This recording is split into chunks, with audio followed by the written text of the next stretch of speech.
Welcome back to another technical deep dive here in the debug zone.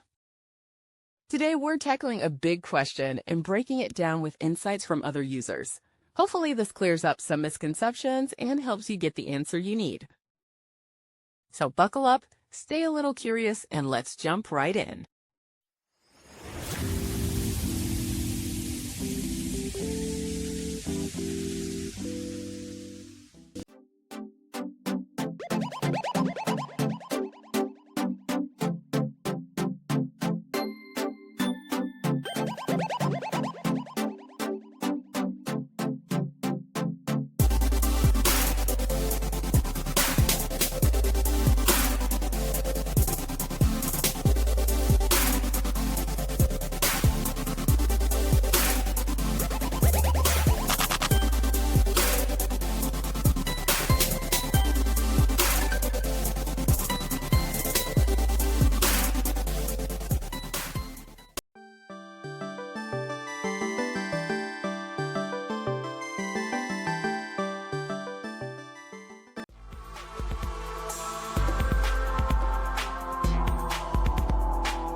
And that's a wrap.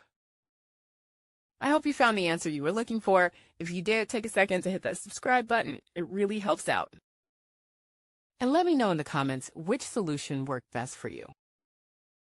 See you next time in the debug zone.